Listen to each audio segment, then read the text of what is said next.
Okay, we're going to be doing Disruptor Guardian, I think it was, replay.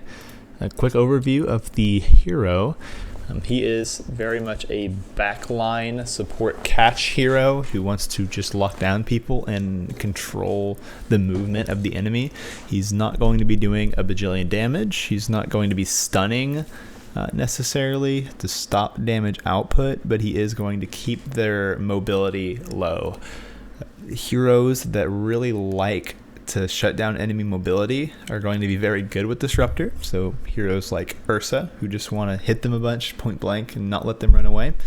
He likes to have a Slark on his team, or Slark likes to have a Disruptor rather.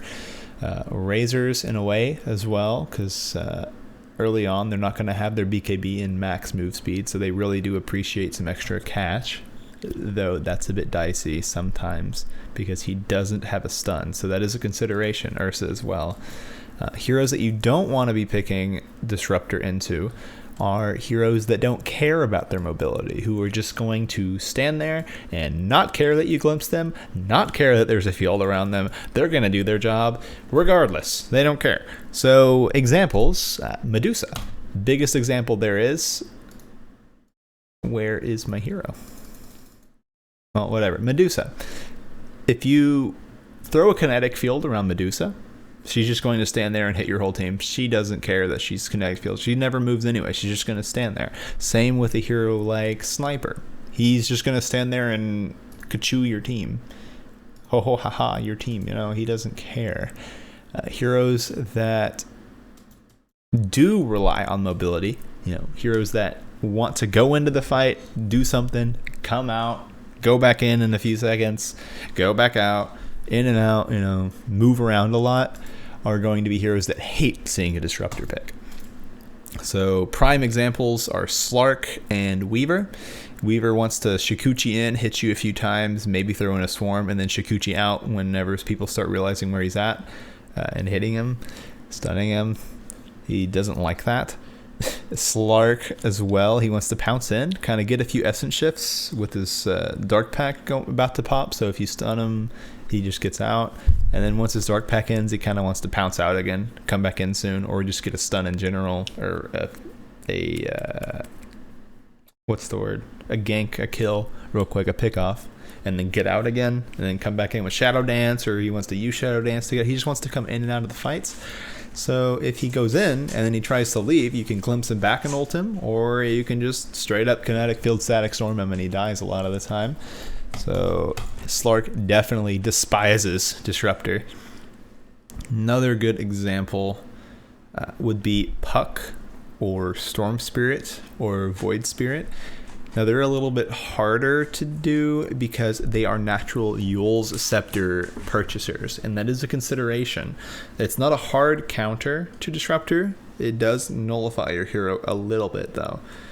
So if you ulti Puck, he'll wait like 2 seconds in that static storm, sure, and then he'll just Yules, and then as soon as his Yules is over, your ult will be ending. He'll phase shift, blink out, he didn't care. So it is a consideration. You can always get an Aghanim Scepter on the hero to stop these heroes from using PKBs or Yules and not caring.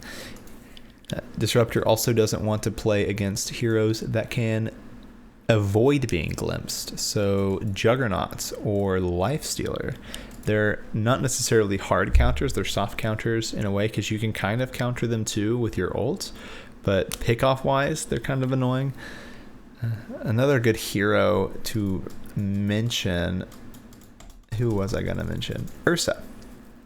So heroes like Ursa are actually not good against Disruptor because they are kiteable. And the thing about kiteable heroes is they're not going to like kinetic field one bit. So that is another consideration to think about. Laning stage, mid game, late game. Let's talk about that a little bit before we get into this replay. Laning stage, this is the highest level 1 damage ability in the game as far as I know. It's 180 damage on an 18-second cooldown. Insane. And on top of that, it gives you vision, so they can't even walk into the trees while they heal through it. You can just pelt them with right clicks the whole time. They hate it. They hate it so much. It really doesn't scale as hard as other abilities though. So, I mean, once you hit level 3, it's a little bit stronger, but after level 3, it's kind of over, so you don't normally max it. And also, once you hit level 2 on this Thunderstrike, your laning stage is a lot worse afterwards. Like, once you hit that spike, you're strong for a bit, but you start to fall off after that. And so, unless you have a really strong kill core in your lane, around the time you hit 4 or 5, you're probably wanting to leave lane and use your glimpse and kinetic field in mid or in your off lane to kill the enemy core, and just playing around these other heroes that can typically use these abilities better, since you're not really going to be dominating lane after this point. Those are going to be the main things about the hero. Let's go ahead and get into the replay.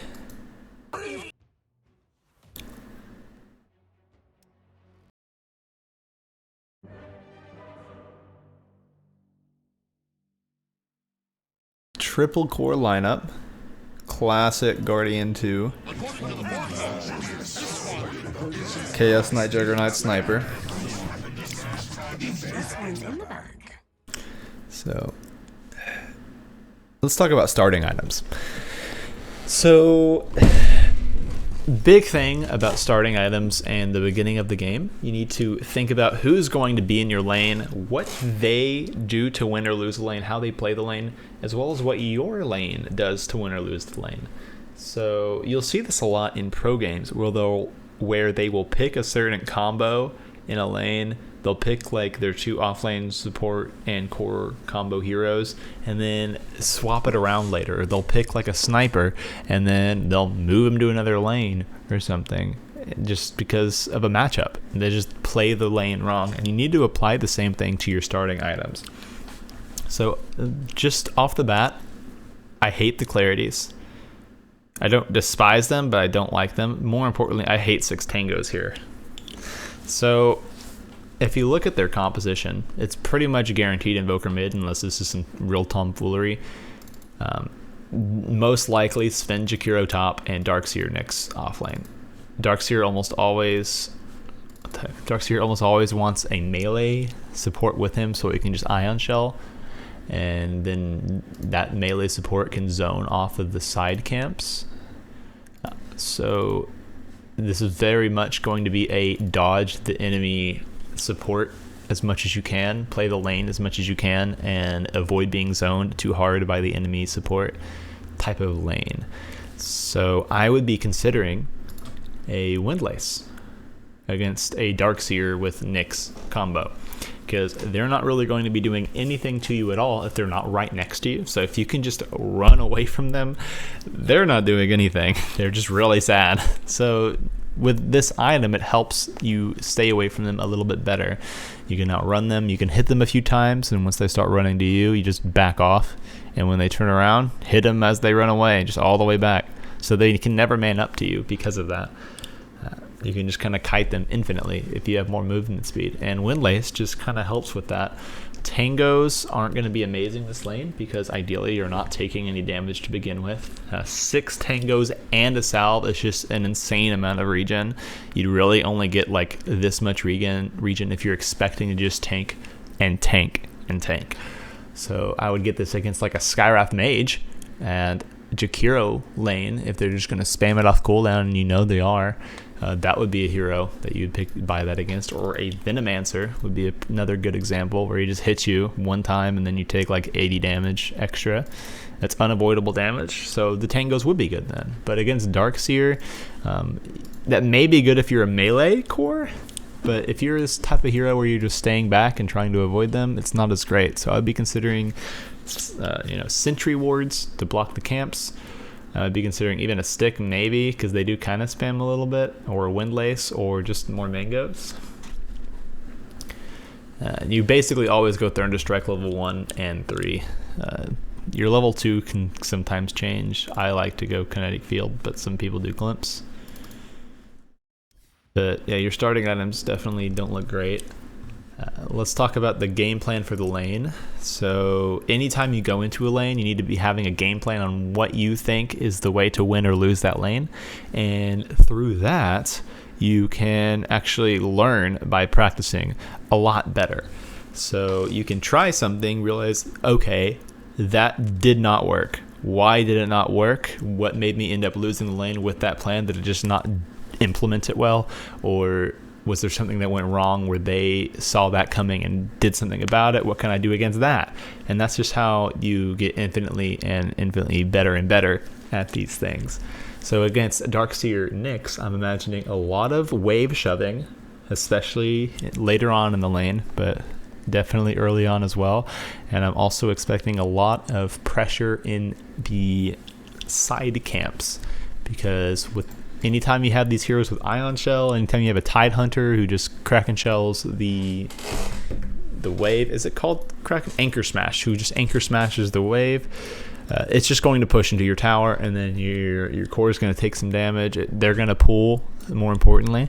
So against Bristlebacks, against Darkseers, against Tide Hunters, these heroes with AoE spam spells that are just going to push the wave and there's nothing they can do about it without just not casting spells, they're going to push the wave, and so they're going to want to utilize their own camp to pull to bring it back, especially if their bully supports like Nyx Disruptor, or Nyx Darkseer rather.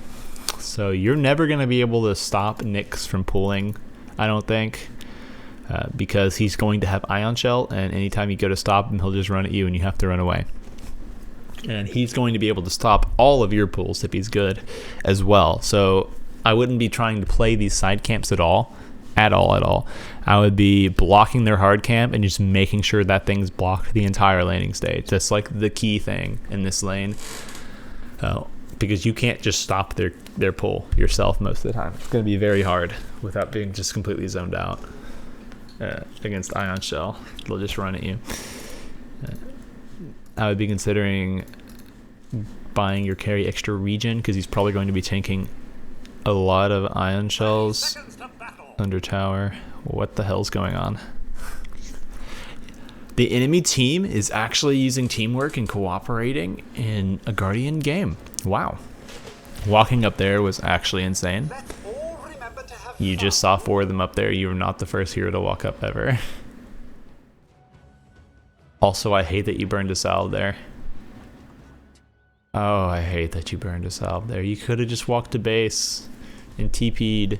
Even if you're late, it's going to be like right at his tower anyway. He doesn't care. You'll give him solo XP anyway. Okay. Please never ever, I never do this ever again as long as you live. I hate you so much. This is the dumbest thing ever. Never, just, you know what's wrong with it, and you're just being lazy, not wanting to buy a sentry ward. Do not block with an observer ward. You only start with 2 anyway. You have 2 at the beginning of the game. Exactly 2.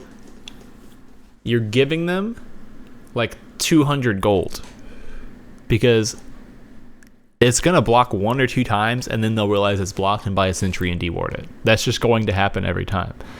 If it's an observer ward, they make 200 gold off of it. Why would you do that? And then you're losing one of your 2 observer wards instead of just spending 50 gold 2 last hits on a sentry ward. Just buy that, and then you can have your observer ward going, and then they won't have extra gold to keep dewarding your blocks. They have to spend 50 gold every time you spend 50 gold. So even if you spend 500 gold on sentries, just blocking that hard game over and over, back and forth, they're doing it too. So they feel just as bad. It's not a big deal. Sometimes in certain lanes, it's just that important. I recently played a game where I actually bought like 7 sentry wards. They bought like 7 sentry wards. It was against the Sand King Weaver. So that changes things, but we were just blocking this camp, placing sentries in lane 2, and back and forth, and it was totally acceptable to do that. Even though I spent like 500 gold on sentries, it was just important to do. And I never ever placed an observer ward anywhere near the lane because of that, because I knew it would just get dewarded from the sentry spam. But yeah, I expect this to be dewarded within a minute and a half, and then they have a camp to pull with, and you're just sad because you gave them gold and experience. But alright, I wasn't looking at the lane much, so let's go back to that. Very good spell usage, very good. Seems like you're spamming enough.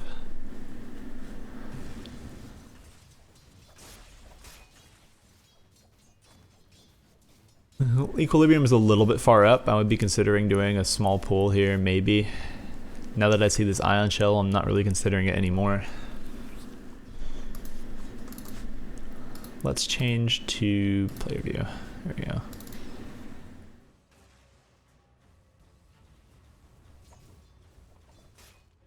Field stack, unlucky.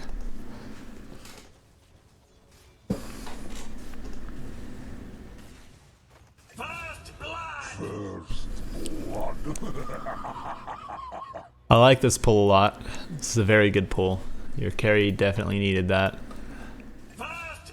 So yeah, always recognize when your wave is pushing and going to be far up, be pulling ahead of time. It looks like he recognized that. So very good. I really like this pull. I'm actually surprised you thought of it. As early as you did. But yeah, as expected, when you pull, they're just gonna run at you and zone you away from it.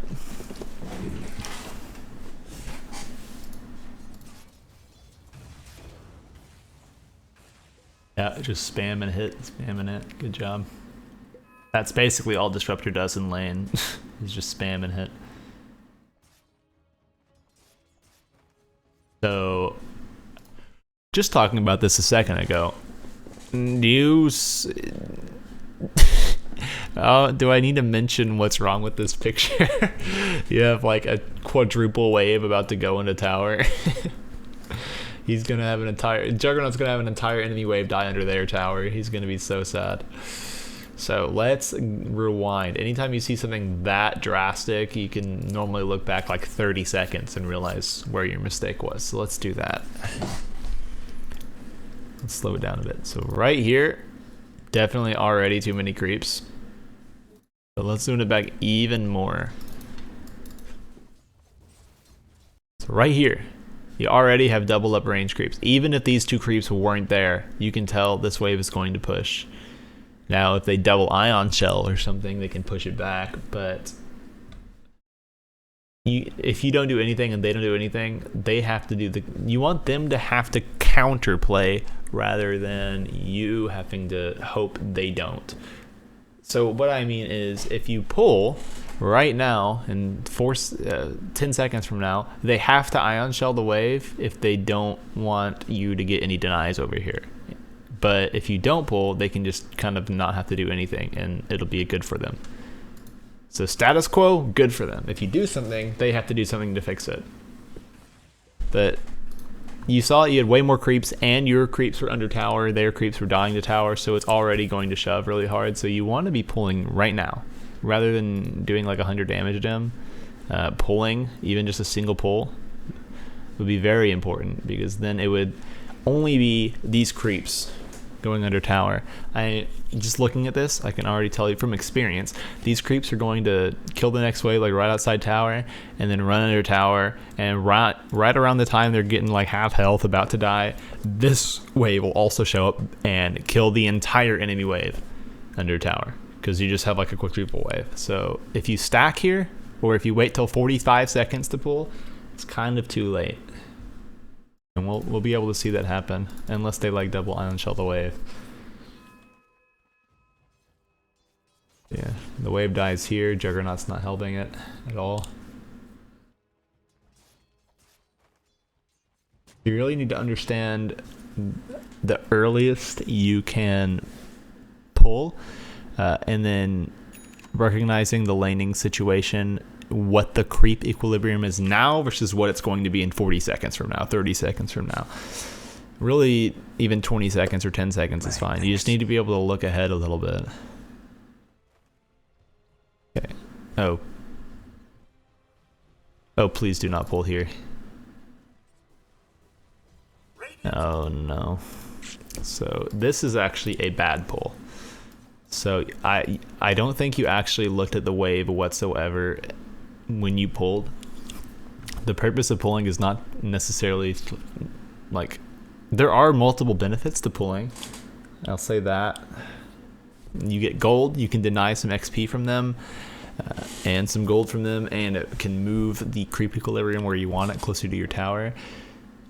But the number one thing is the creep equilibrium one. You want it to be not under tower, not under their tower. You want it to be right outside of yours.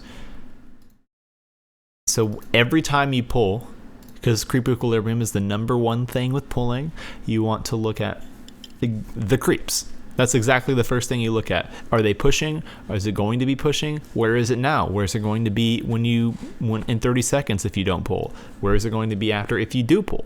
So right here, I see double ion shell and they have more creeps. So already it's going to be pushing under tower really hard, really heavy, without Juggernaut being able to do much. So he's already going to take a bunch of damage. And so I would not be pulling at all. I would actually be wanting to wait until the 17-second mark when it rubber bands back to theirs again. Or maybe 47. It's a hard judge on that one. But I would not be wanting to pull here, basically, because it's already pushing heavy. So what's going to happen is you're going to pull this wave, and I imagine they just contest you, that like ion shell themselves. They get extra gold from the camp, and then your Juggernaut takes like 400 damage from ion shells under tower, and the next wave as well. So it's not a good pull because the wave is already under your tower. If the wave was 30 seconds ago when it was going to their tower, it's a good pull, but it kind of feels like you realized you kind of messed up and let the wave push too far and tried to fix it, but it was too late. But you did it anyway because you're like, well, I didn't do it last time, so I'm going to do it this time. I'm not even going to look at the wave. I just know I was supposed to last time, so let's do it this time. But you didn't like account for now it's the opposite effect, and you didn't know that. So like it's not necessarily horrible in that you saw the situation and then like still did the wrong play. It's that you didn't even look. So like that's like the main thing, is you need to know why you're pulling, and like the first step is to know that at least you need to look at the lane when you pull and know like why you're pulling and what the effect will be on the lane. So here, you're just going to make Juggernaut take a lot of damage under tower and probably let them free farm an extra 2 easy camps. Yeah, I saw this coming a mile away. They're just going to walk up, farm the easy camp, and your Juggernaut's probably taking a ton of ion shell. Yeah, he's just taking a wave and 2 ion shells. He's not happy. I actually want to go back and see. He has 3 tangos. He uses 1. That's 150 damage through a tango. Second tango usage. And now he's kind of sustaining. So he basically burned through 2 tangos under tower to farm that. And they got a full 2 easy camps. So here, I'm looking at the wave and thinking, okay, I have an extra creep than them, so it'll probably push if they don't do anything. If he ion shells, which he has a soul ring, so he'll probably ion shell if he can. But if he doesn't ion shell, it's going to just push to their wave, push the wave to their tower, and then I can pull. But I want to see if it's going to push or not and prepare for that, since I have 10 seconds to see. In 10 seconds, his wave will either be dead or he'll have ion shelled something. So I want to wait and see, but kind of prepare for it. So he does ion shell it, so now you don't have to actually pull the wave because it's going to push your way instead.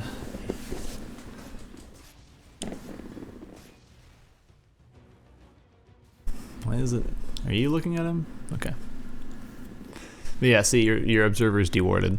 You're just sad. You gave him 200 gold for nothing. Could have been a sentry. But that's just laziness, but... At last.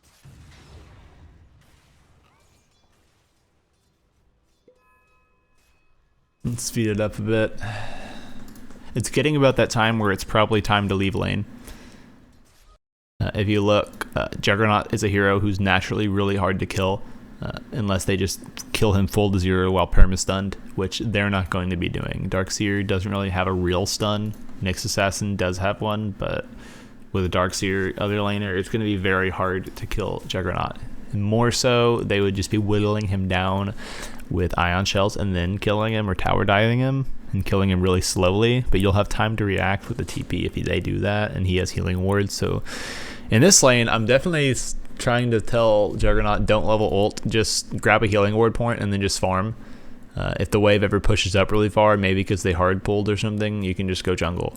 Like, he doesn't need you here anymore, so I would definitely be considering like leaving lane around now, maybe walking mid and helping your sniper maybe score a kill on Invoker, which might be hard, or go off lane, which would be a lot easier with these two double stunning supports or double stunning heroes, and trying to kill their melee range carry, because you have a glimpse or a kinetic field coming up.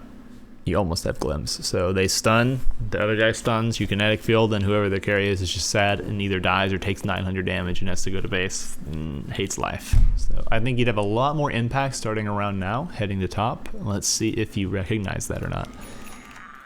And you can move out of lane this early on. You just have to tell your carry that you are and set him up for a lane to do that. So maybe block the hard camp, make sure the wave is going to be pushed into your tower first, which Darkseer already does for you. Yeah, now you're just kind of yoinking XP. Yeah, let's like rewind it. Go. Legends. Let's rewind it to 6 minutes, or 5:30 really. I want to see what you actually accomplish in lane for your Juggernaut. Like, let's look at your Juggernaut and see how his lane changes with your presence starting now.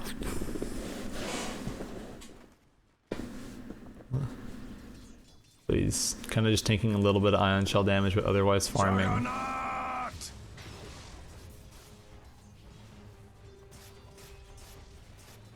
And he's just farming. I mean, this is good. Like, you're having a good lane. Like, I think you've won your lane, because Juggernaut's free farming. So I'm not saying you like lost lane, you did horribly. You actually played pretty okay, especially for Guardian. But these are just things that you can work on and consider. But look, he's like, the Nyx and the Darkseer literally just can't do anything to him, except for just like kind of whittle him down with mana burns and Darkseer Ion Shells. But if he just like buys a Morbid Mask for Mask of Manas and just jungles and waits for it to push into tower, or gets a healing word and just spins waves, like, he's farming. He doesn't care. So I will not forget this. Like it. So I don't think he's like actually done anything apart from just kind of mango and then Q for 100 damage occasionally at all. Them being 3/4 health is good if you're trying to set up kills, but your lane isn't necessarily a kill combo lane. Your carry's kind of already owning lane in free farming. Like, he's got a 4-level advantage on the Darkseer, so there's eventually, I think, right? So I don't think there's necessarily I will not forget this. a reason for you to be here. You can be top now. Your carry around level 5 or 6 is normally strong enough to jungle in between waves fast enough. So you want to be thinking about if you're actually important to his lane and need to be there, or he dies immediately, versus does he need you there at all, or does he only need you there if they try to dive? That way, you, like, so, like, it's just something to consider. Because if you can leave and do more stuff somewhere else, then by all means you should probably do that if your carry's going to farm just as much anyway. If you're worried about him dying, if they dive him only, you can walk to another lane and then TP if they dive him to get a kill. Like, he's like getting solo kills and stuff without you there at all. You're at this point, you're just going to be taking XP and doing nothing else and stacking hard camps for them to Ion Shell probably. So I would be going top. Let's look top. Yeah, so they could definitely use you up there with kinetic fields and thunder strikes. They're actually fighting a lot. Normally around 8 minutes or so in most games, I am trying to go to my own off lane if possible as a position 5. That's around the time that you want to be kicking their carry out of lane, and your support will start feeling like it'll be more useful up there than in lane.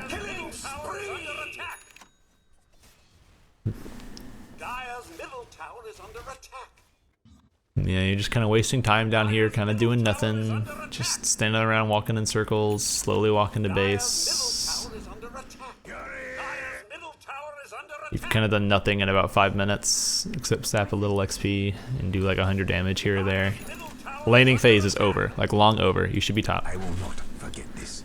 Around this time is when you're taking the enemy safe lane tower.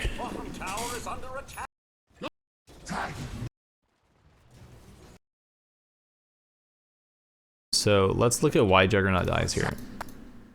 The only way that Juggernaut dies is he gets whittled down, and then Nyx Assassin comes up and stuns him or ultis him from his low HP.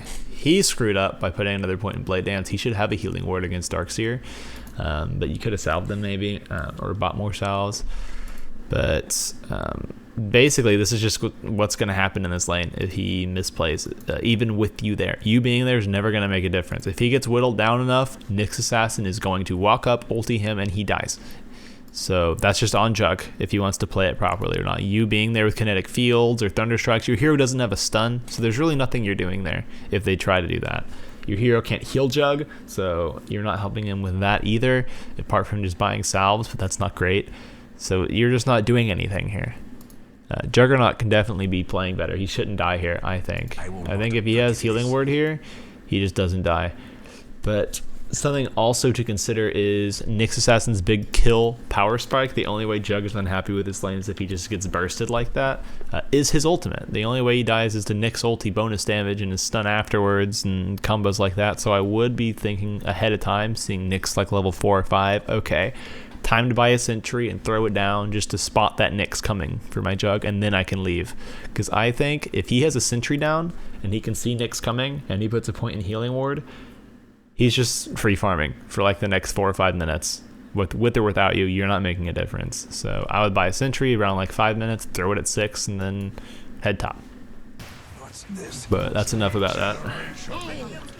Not really much to say there. Jug just kind of felt like dying. Yeah, but like you're not doing anything bottom. Like, I know you're feeling how useless you feel right now. And that's because there's nothing for you to do. Anytime you feel like there's nothing for you to do in a certain part of the map, like you're really not doing anything. You might kinetic field when he spins, but like imagine if you were able to do that top instead with double stuns, kill combos. Now you head top, so this is great. I imagine the game feels a lot better now. And you immediately leave. Okay. No, and you walk all the way bottom. No.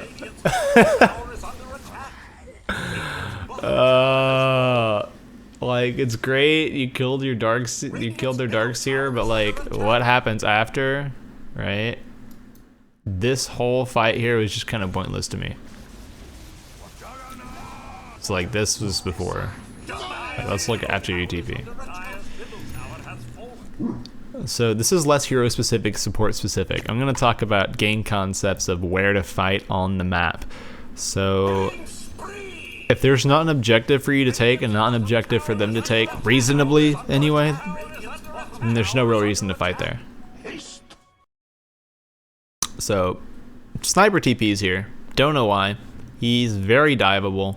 Maybe he wants to defend the tower, but he is pretty hard to... He's not like a hero that can defend towers without shrapnel, you know? Once he uses that shrapnel, he's just dying under tower, unless like his team comes to help. So now he's a liability. I don't know why he TP'd it all in the first place. He should just walk top and push out the wave and jungle and, you know, push out the top wave. This is where their carry wants to farm. If you can deal damage to his, like, it's fine. But you guys fight bottom after the bottom tower dies. That's the main thing. So let's look. So like, you guys fighting here, sure you're gonna get a kill and get 300 gold, but after that, Sniper has no TP and Jug has no TP, so they're just going to fight for farm over these 2 or 3 camps. Everyone's stuck in this area of the map. Even if you kill 5 heroes here, let's like, you kill 5 heroes right here, your team gets like 1,000 gold. Yippee! Are you getting any objectives at all if you kill 5 heroes right here? Are you getting a Roshan? Are you taking any towers before they respawn 10 seconds later? No. If they happen to win the fight, right? Do they get any objectives? Yes. Yes. This is a very like inefficient fight. I think you could easily just have a hero or two like farm the waves, farm jungle, and then like pressure him away without actually having to kill him. Like killing him doesn't really do much, but you guys commit like 5 heroes here, so it's kind of not great. If you did this top with like your ult with CK and sniper and juggle and did all this top, you're killing their carry for one, but you're also taking this tower. And where is the closest TP once this tower's gone for top? All the way back there. So you're shutting off all of this farm, this whole area of the map if you take that tower. Versus getting this kill, you're not really changing anything about the map. Now everyone's just kind of stuck bottom. They don't want to be here. There's no objectives. All the top waves pushing in with the Jakiro level 2 liquid fire, like no one wants to be here. If you were top, you could be taking this tower and then have all like opened up the map a lot for your team. But it's just not great. I don't like that. It's great that you got a kill. It worked out. It's good, but it's just in general not a great place to fight in your own like jungle area. You want to fight in your triangle or their jungle, ideally. Yeah, I think this game felt really awkward to you, and you realized it, and you felt that, and you just didn't know why it felt awkward, and it's because you are not playing the right parts of the map at the right times. So I got stuck at about Legend 1 for a long time when I was first learning Position 5, and then I got a coach to help me out and figure out what it was about my mid-game rotations when laning phase was ending where I just felt so awkward. Even if I crushed lane, I could never turn it into a crushed game. And this kind of blew my mind when he explained it to me, because it's just so simple. Objectives. I can't type it. So, objective 1. Okay. You have a different order of importance for what the best objectives to get in the early game are. I'm trying to think of the best way to explain this. So, there is a difficulty versus reward like spectrum that different objectives give you. So if you go high ground and take their top racks, that's like an absurdly huge bonus. So you're shutting out all this. It's shoving to their top tower at all times of the game. It's just a huge thing. You get like 1,000 gold for it. But how difficult is it? Insanely. How difficult is it right now at 15 minutes in with 1k network lead? It's impossible. So even though the reward is insane, it's too difficult. This tower is probably, out of the tier 1 towers, the hardest tower to take, because it's right next to high ground vision for them. They have absurdly close TPs. They can wrap around from here behind you. You're super far away from your own towers and TPs, so even if anyone buys back or respawns in time or anything, like, you're just so far away from everything. This is a really hard place to fight into. And look at all like the places they can hide. They can TP into vision. They have all this, or in fog. They can TP back here. They have all this fog of war that you don't. It's a horrible place to fight. Very hard.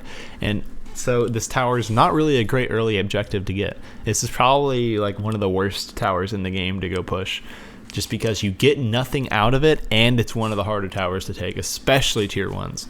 So like your offlane tower as well, same thing for them. They don't want to do it because it's right next to your triangle. Very hard to take your triangle as the dire, and you have all this vision and all these TPs nearby. So if you take this tower, let's think about like what on the map it unlocks for farm versus this tower.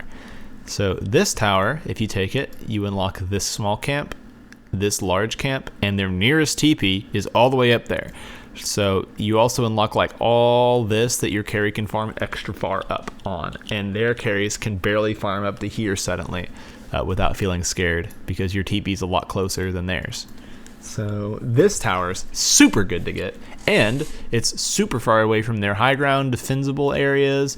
It's very close to your TPs, so it's very like easy for you to get there to fight. Even if you die and TP back in, you're like already back into the fight in like 2 seconds. It's not really that far out of the way for most heroes, because they can kind of just farm the triangle and then walk 2 seconds top, and it's kind of natural.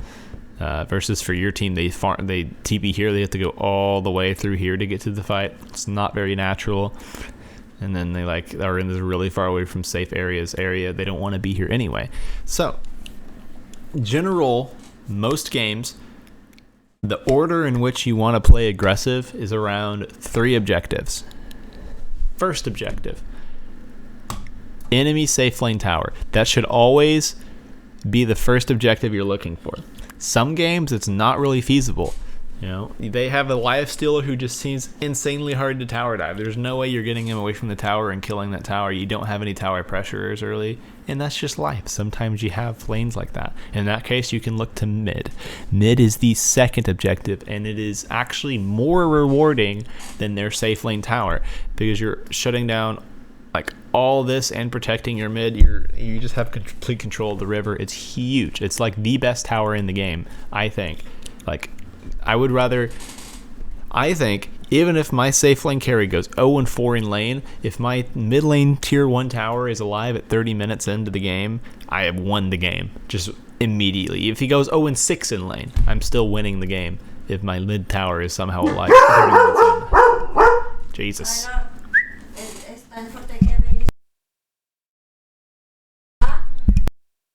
So, mid lane tower, very important. Safe lane tower. Safe lane tower, then mid lane tower, and then third objective is going to be depending on what your comp is, but ideally just take control of their jungle or Roshan if you have a super giga fast early game Roshan comp like Ursa and Io. But mainly safe lane tower, then mid lane tower, and then you can even go for tier 2s and triangle. This tower doesn't do anything, so there's no benefit to taking it, basically. So there's no real reason to be fighting here.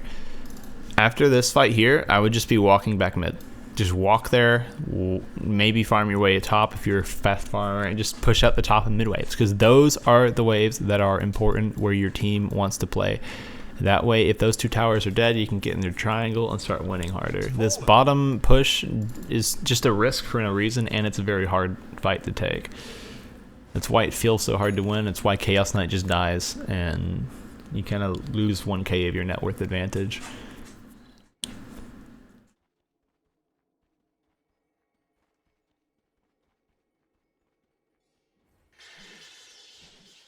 So you have your ult, so now I'm thinking who on my team wants to play around that and get a free kill. Because your hero can lock down someone. Your ult's basically a free kill if you have someone with you.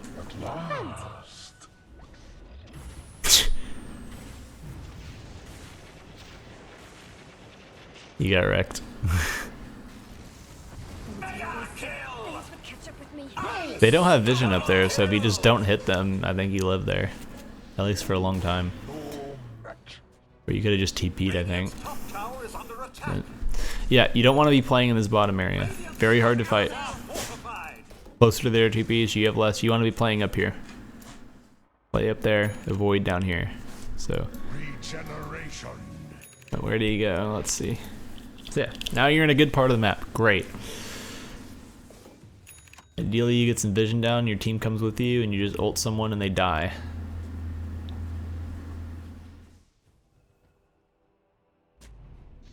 This game, I would probably just be following CK wherever he is and waiting for him to run up to someone and stun them, or glimpse someone to him so he can stun them, and then just ulting them and killing them. Dominating! Wicked sick! Monster kill! Die as you lived. Tough call on there. That's just deciding you didn't like that fight. I think that was a fight you should show up to. So your ult it ends up killing Darkseer, but just for future reference, it's not a solo kill ability. It is an ability you need with +1s. What I was looking at before, you went mid when your team was pushing top and you had ults. It is good to consider, is it a good fight to show up to or is it not? But it's a tough call. I think pushing mid out is good, but I think showing up top was a lot better because if you do take that objective, like your ult is very impactful right now, and if you do take that objective, it does open up the map a lot, and your mid-tier 2 tower is not really going to be getting taken if your team's pushing top. No one ever pushes this tower early on anyway. But like, tough call. I won't blame you to it too hard, but I do think it was probably better to be top there. It is good to be like thinking about, should I show up to that fight or not? So as long as you're asking that question, you can kind of learn from it.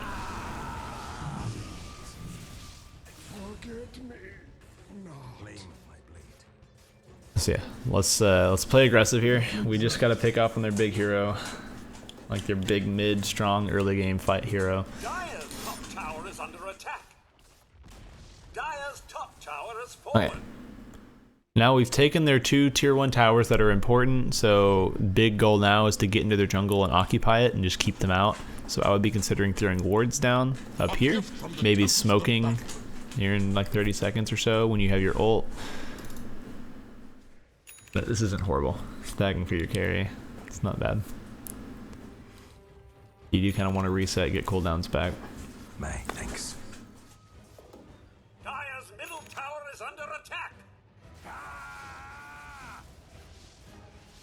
Haste.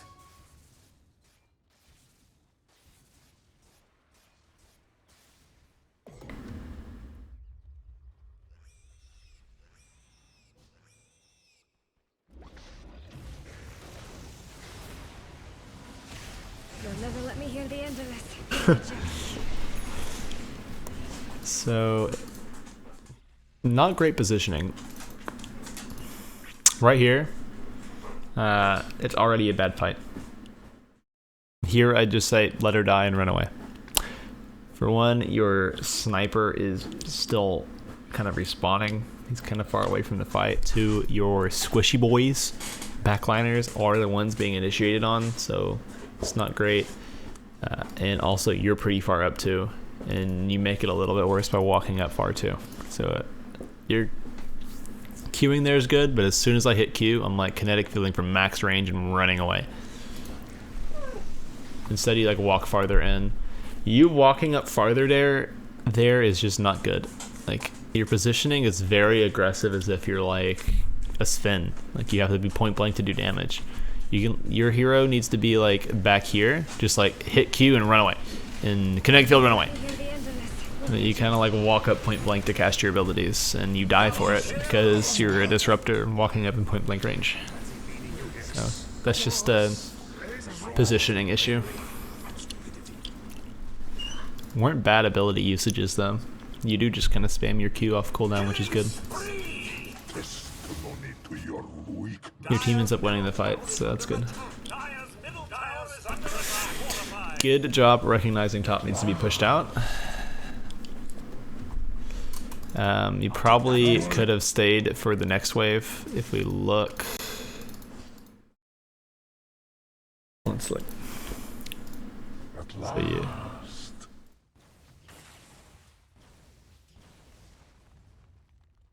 So here you're seeing they're all TPing mid. You see 3 heroes mid. So I would be feeling very safe to go ahead and queue another wave, because every wave is super important. If you queue this wave, the wave's like up here instead of there. That's a lot of information. You then know that no one's in this whole area of the map, basically. If they're at this camp, they're going to walk over here to farm that wave instead every time. So you can basically clear the map that there are no enemies here, and as long as that wave is pushed up. So an extra queue there does matter a lot. You don't have ults, your team's really pretty split up, and you just saw 4 heroes actually TP mid. You pretty much know they TP because as soon as they spawn, they show to there. So kind of a little bit of a waste, but definitely keep an eye on the minimap, know who can kill you. Double damage. Oh shit. My life. So yeah, you're a little aggressive and a little greedy with your abilities and positioning. So this is really funny that you just spotted there's a Nyx there. That's so funny. So Q, yeah, immediately Q. I would just kinetic field and then back off and be like, hey guys, there's a Nyx here. There's a Nyx, I'm gonna glimpse, and just ping like 5 times and then like run really far back. And then wait like... So basically what you're doing is you're saying this Nyx is going to be at this location like 8 seconds from now. Like, no matter what, he's going to be right there. So if we can get our frontliners up front on him and just stun him and kill him instantly, like, that's great. He's going to be there, I promise. Is basically what Disruptor says. So you Q him, that gives you vision for glimpse. Then you kinetic field, and you just walk back. Just walk back, wait for kinetic field. Your glimpse can reach all the way out to like right here. So you can like kinetic field, walk back as kinetic field ends, thunderstrike to give the vision, and then like 5 seconds later, glimpse him back to here. And then your team will have had time to like respond and get there to stun him. But instead you kind of like run with him towards his team. His team is probably close by. You just saw 3 mid anyway, so they're gonna be there. You don't have to be this close. That's the main like thing I want to get at. You don't have to be this close. You can kinetic field and run away. But you get a little greedy with it. You need to consider that like as a hero like Disruptor, if their heroes are in cast range of you, and you get stunned, you die. That's it. Like, you're in cast range of 2 or 3 heroes and you get stunned once, you die. Especially if you don't have teammates near you like that. So I would have been playing way more afraid than that. That's probably why you mentioned you die on Crystal Maiden a lot. That's probably another issue you have on her as well. She's very much, if she gets stunned once, she dies. So you want to like walk up, cast your spell from max range, and then walk as far away as you can until cooldowns are up again. Like walk as close as you need for your closest range ability, cast those, and then run back out to your longest range. Dire's bottom tower has fallen. So it's not a great place to be on the map again. If anything, like if you want to be in their triangle, go smoke to their triangle. But playing here is not great. Yeah, if you go to their triangle, that's different. Yeah. I'll be back for you. Okay.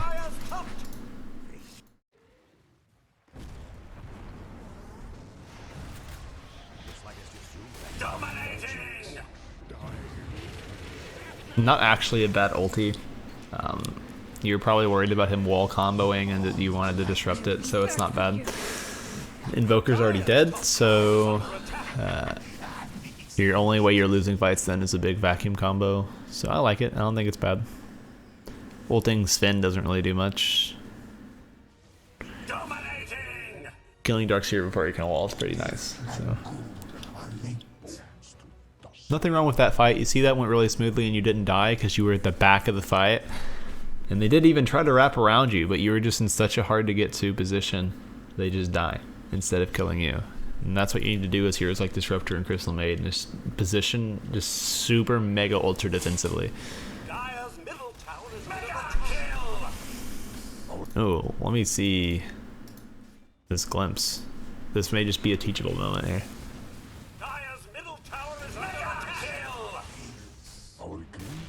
Yeah, so you could have killed Jakiro here instead.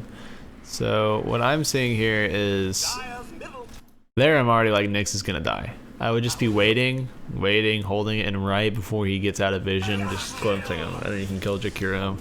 But man, this is like some micro coaching. So you have the idea of glimpse though. They walk too far up, you can glimpse them closer to your team.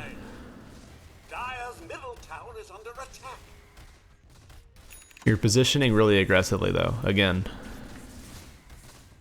And you're showing where you are. You want to be playing out of vision. Like, this is suicidal. You're standing right next to your other backline hero, but also like next to all the spog, right where they could have just TP'd in. What if Sven and Invoker were TPing right here? Like this past 5 seconds, they're just like TPing, and Sven's TPing, now Invoker's TPing, and they're here. And they're waiting, and then you walk up right there. You both die. Juggernaut's one, you all 3 die, and then they push mid down all the way to your tower. And suddenly you're not 7k ahead, you're 2k ahead. And 3 of your heroes are dead. There's no, like, maybe that's okay. It's a good risk to take maybe, but like, what are you getting out of positioning that far up is the main thing. It's a risk for no reason is what I want to like get at. You're gonna walk up there so you can hit the tower when you do 90 damage a hit and you have 2 other carries that deal 4 times that much damage hitting it already. The only way they're not taking the tower is like you're really just not doing anything there. It's like a risk for no reason. You should be like back here waiting for them to go on sniper and glimmer caping him and glimpsing him away and ulting them when they do. Like you're way too far up. Sniper is a literal sniper and you're farther up than him. You need to be behind even a sniper, okay? Even though he is a sniper, you need to be even farther back than that. Because if you look, 1800 damage and 20 armor, or health, 1300. You have 30% less health than him, and 3 times less armor. So, you need to be even farther back than him. Darkseer just keeps clipping. So, what did you glimpse? That could have been sick. Oh, that could have been so good.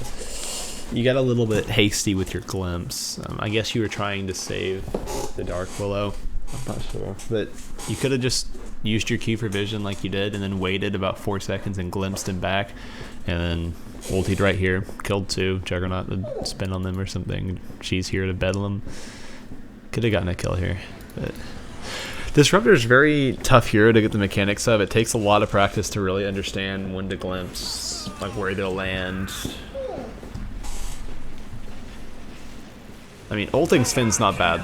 Like, if you can ulti a Sven before he ults and cause him to not be able to ult in a fight at all and die before he can, that's good. Good fight. He didn't actually play that fight horribly. The glimpse was a little iffy, but like apart from that, everything was fine. Your positioning was good. You stayed back. That was a good fight. This is just unlucky. That was just unlucky.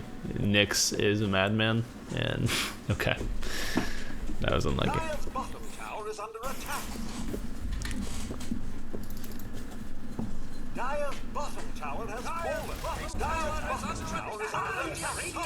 See ya. Yeah, this is good. You're pushing out the waves that need to be pushed out. I'll be calling for my team to Roshan.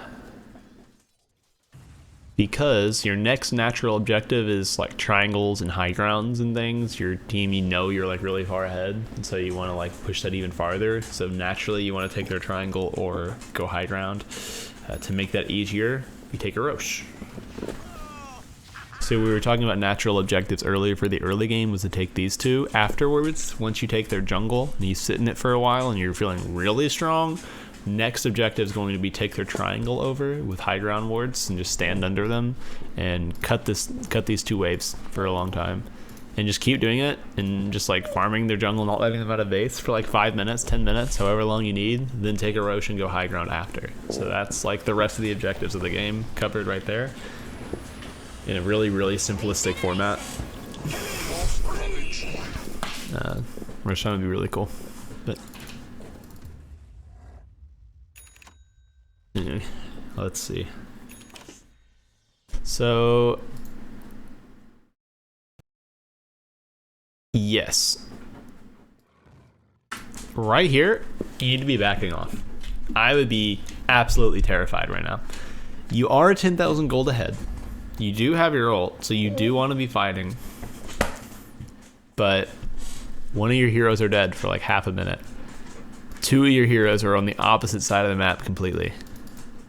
Their whole team is missing. You don't know where the hell they could be. And they just got a kill. They're going to be playing aggressively looking for kills. This is just suicide to walk up when you only have 2 heroes. This is like just not having awareness. You should recognize you're down a hero and 2 heroes aren't there at all. So you're never winning fights here. No matter how well you play here. If you're there, you lose the fight.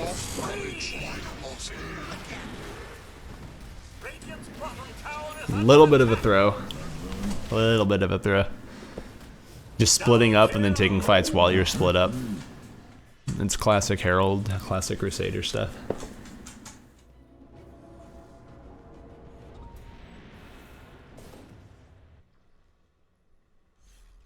So you lose your absolutely crushing lead. You still have a good lead, but it's not just like game over anymore. Small throws. Little micro thing. Aeon Disc could have been 1,000 gold cheaper because you could have disassembled your arcane boots to get your energy booster. So you'd be like 300 gold off now, but it's a small thing. I forget to do it sometimes. That didn't go the way I planned. Nice gloves. There you go. Good stuff. From the tempest of battle. Get the counter kill.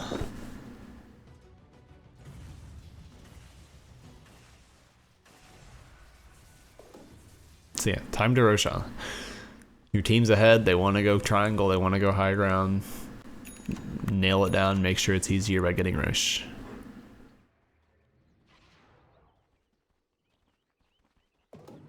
Not taking Rosh. Okay.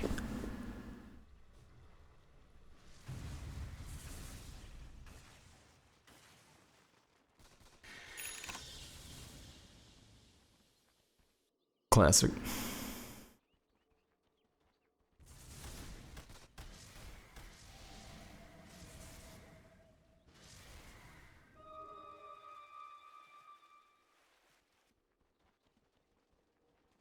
So yeah, if your team feels strong and they want to force a fight, but they don't want to run into no vision even as 5, just go Rosh.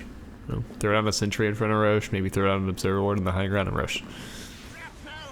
They'll fight you for it. Good glimpse, good glimpse. Classic Disruptor finding a hero glimpsing back, then they die. Dire's top tower is under attack. Radiant's middle tower is under attack. Dire's top tower So yeah, bad positioning, bad, good. middle tower is Stay back there. top tower is under attack. Structures are fortified. Middle tower is under attack. So pushing out the correct waves, I know that you watched that BSJ video, and so you have it like in your head that you need to push out every wave, but the important thing is to know like when it's okay to do that. So it's a tricky slope. This is something that people, even legends and ancients, mess up. You know, I see it in immortal games. People TP back to that wave right there, and then their team gets gone on after and they lose.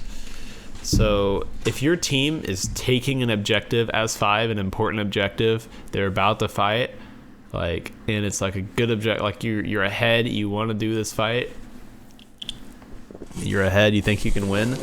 If they're pushing a tower, like a wave into your tower, it's a bait. They want to see you TP there because then you're stuck there, and then they'll just fight before your team and come back from losing. So like, yes, the wave is pushed in there. Yes, like you're losing all this information because it's pushed in, but your team's ahead and trying to like high ground and Roshan right now. Like that doesn't, like, it's not worth it at this point. So it's fine to be top. You don't want to make a bad rotation and give them an opening to fight your team. Sniper is playing like crazy right now. Just walking into vision so far up. Juggernaut is not with you, so again, playing very scared here. I'd be playing very scared until Juggernaut can get back to you. Almost a good glimpse there. But whoa, you are so far up. Oh my, what? You're not the first guy to go in. Why are you ahead of your Chaos Knight? Get back. You don't need to be that far up.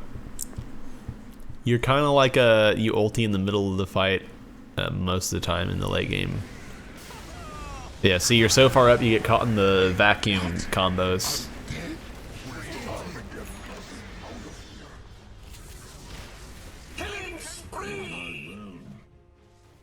So yeah, they just positioned better and used their abilities better and fought when Juggernaut wasn't with you, so that fight was hard. But you need to be positioning way farther back. Like that fight you had Radiant's middle tower is under attack. hold on. I had to sneeze, sorry.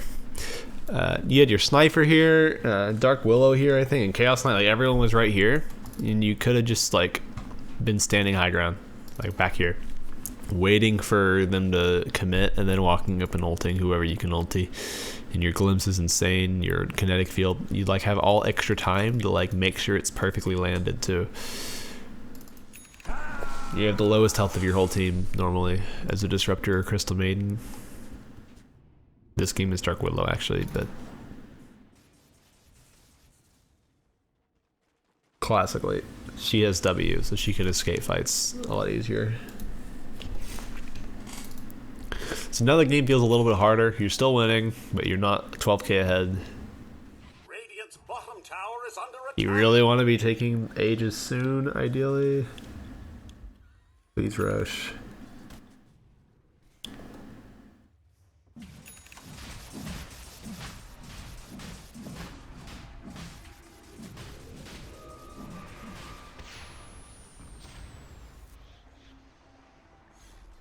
All good, just normal stuff. You are pretty far up, but Radiant's bottom tower is under attack. Roshan has fallen to the alright. Now the game's feeling a little bit thrown, but not bad. Not bad. You're still ahead in gold and XP. Oh my god, Sven.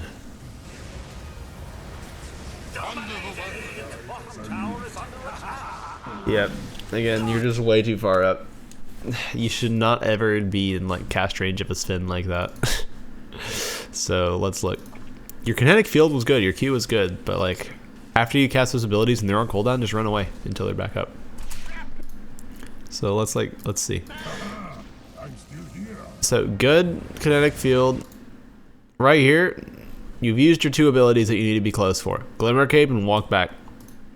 There's no reason for you to be up. He's BKB'd. You've used your 2 close range abilities. Just wait. Back up. Wait for a good ulti target. How long do you stand there for? You're right clicking a Sven. And now you're in cast range and die. Just not good. Like if you had, like these little micro decisions in fights are huge. You just need to be like playing so afraid. As soon as you cast your ability, as soon as it's off, walk away. Like even mid animation, just be walking away. These little micro movement, barely moving 2 feet farther than if you had waited half a millisecond, they make a difference. Because if you had immediately turned around, this Nyx right now would be where he is, you'd be like right here. That's such a huge, like, doesn't that feel like it's way harder for him to get you just from like this? Even if you were right here, isn't that way harder for Nyx to get you if you're like in the trees next to this Dark Willow? It's just so much better, so much harder for him to reach you, even just barely moving a little bit farther away. And that's why you die here. Instead you could be ulting this Nyx or this Invoker now. Or glimpsing people back. But you walked up a little too far. Really need to, I think Crystal Maiden's a good hero to practice that on because she does have very low cast range. You want to like walk up, cast your ability, and then walk back away instantly. Or you'll just instantly die after you cast one ability. You gotta like skirt in and out of your cast range. Disruptor's a good hero for it too. You can just kinetic field and thunderstrike and they're like roughly the same cast range, but then your ulti's kind of close, your glimpse is very far, so you like gotta go in and out and balance based on what your cooldowns are at.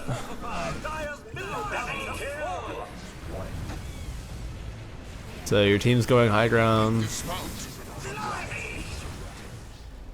I think that was overall good for you guys, big time. You got racks and you got some buyback kills.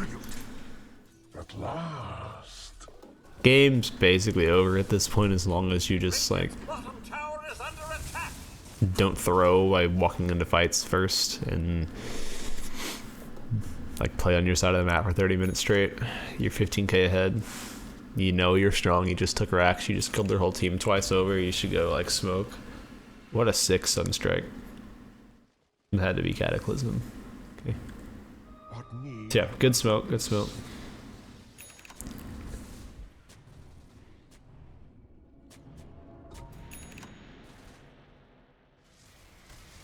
If you're this ahead, Bottom tower if you're this ahead and you're trying to find them, you don't have to do this whole game where you just like farm here. If you're super ahead, you don't want to play their jungle anymore. You want to play their triangle. If you're just barely ahead and you just want to play good parts of the map, jungle, sure. Go to their jungle and just place some vision down like that and keep them out of it and farm. Maybe cut a wave or two and just look for good fights around there because that's where you want to fight. It's away from their towers and near good objectives like Roche. But if you're way ahead like this and they're just trying to dodge you, you should just go triangle and cut their waves. Have a core here, like dragging over here, have a core here, dragging over here, and that way your tanky boys are up front if they ever do fight, and you're pushing 2 waves in every 30 seconds. So there's not really much they can do. And if anyone ever shows top, you just high ground. Get a little bit of chip damage every time. Instead of just having to like continuously smoke and let them dodge and shove waves, because now what's happened is someone shoved bottom and then some dumbass on your team, like Juggernaut in this example, in this case, will TP to defend it, and now whoever pushed in bottom actually is doing a very high impact play by basically killing Juggernaut, because now their team can smoke and fight you 5v4 and you just don't have your carry. Like, how bad does this feel if Nyx is going on this Dark Willow here and then Invoker and Darkseer vacuum you two right here? You don't have Juggernaut, your Dark Willow's like getting gone on, you're getting comboed. This is a horrible fight. Like, really, really bad. Sven ults and walks up and starts hitting you two. Like, there's nothing you can do at that point. Like, Juggernaut's not there. You're sad. It's like, maybe you still win that fight. Like, you might still win that fight, let's say, but that's only because you're 13k net worth ahead. This is like just, it's a risk that you don't have to take. You know, I think TPing there is Juggernaut's bad, is what I'm getting at. You guys can just ignore whatever's going on bottom and just go to their triangle and cut the waves, and eventually those creeps will die. And, you know, the problem will be solved. And if the guy ever tries to rat anyway, you can just go high ground yourself and end the game. Because then you're fighting 5v4 instead of 4v5. But Nyx is just throwing, so whatever. It ends up not mattering. You'll see this a lot at Crusader, like these waves will get shoved and people will TP back and then it won't be punished. So yeah, again, you're giga far up. You should never be getting hit by a vacuum ever this game because you're so far back. But you get hit by it an awful lot. I want to see where you were. You're like so far in the fight I couldn't tell. So yeah, way too far up. Stand like back here where Juggernaut is. Juggernaut, Chaos Knight, Sniper can be up here. You and Dark Willow need to be like way back. Whoa. Why are you so far up, dude? What are you doing? What were you trying to do? Bro. I guess you have Aeon Disc so you feel invincible, but Jesus. That target, you don't need to be that greedy. Just let Sniper take their axe. Why are, oh my lord. You're crazy. So Glimmer, get out with Glimmer. Oh, yeah. And you didn't get to ult or anything because you're so aggressively positioned.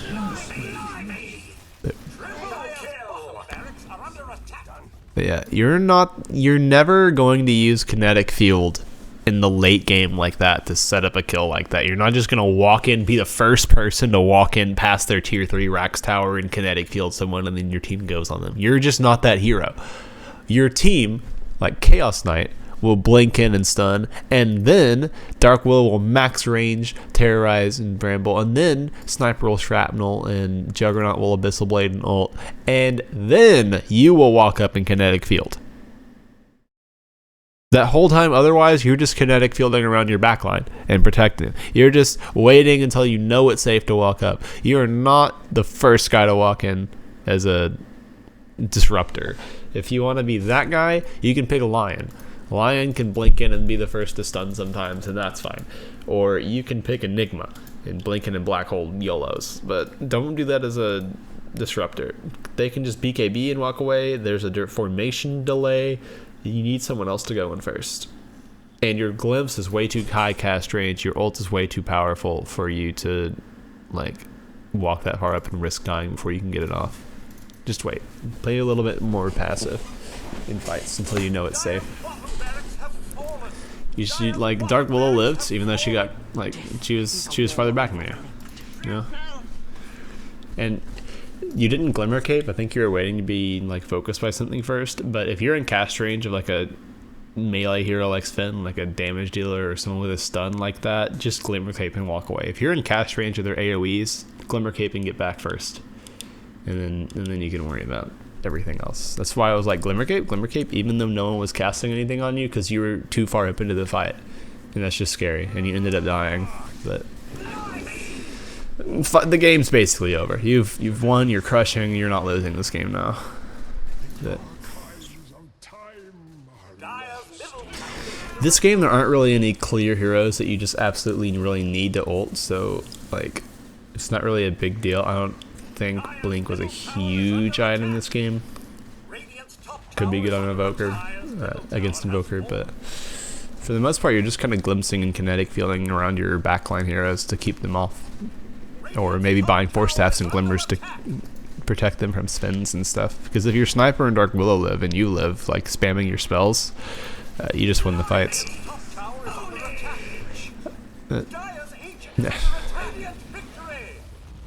Yeah, overall, I think you played pretty decently, especially in the laning stage. You kind of just, you guys one lane, you're carried, free farmed.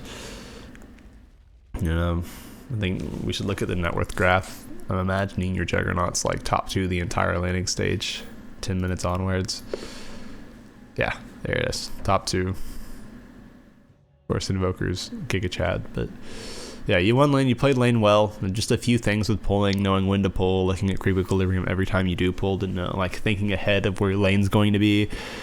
Positioning in fights looks to be like your biggest thing. You die a whole lot and position pretty aggressively in fights as someone with such a high cast range ability. And then focus on playing the right parts of the map. Knowing what the natural objectives for your team and what good objectives are versus bad objectives. I see people pushing that tier 1 enemy off lane tower like all the time up until legend bracket, and then people realize there's no point in risking this fight. Let's go take a like tower that matters. And so they'll take these other towers. I mean, if they give you that tower for free, take it, sure. But like, don't group up 5 heroes to do that at 10 minutes in. There are other objectives that are way better and way safer and easier to take too. You only take that tower, the enemy offlane tower, if you're like trying to take over their triangle soon, because otherwise there's like no map that you're getting out of it. So, but, yeah, knowing which towers to take and natural objectives. I didn't really get into wards too much. I just realized that, so we can maybe cover that at some point, but I feel like that's already a lot for you to focus on for your next couple games, so I'm going to leave it at that. If you want some warning spots, I can hop into a game real quick and show you sometime. Yeah, if you have any questions about that game or you feel like something was confusing, just let me know.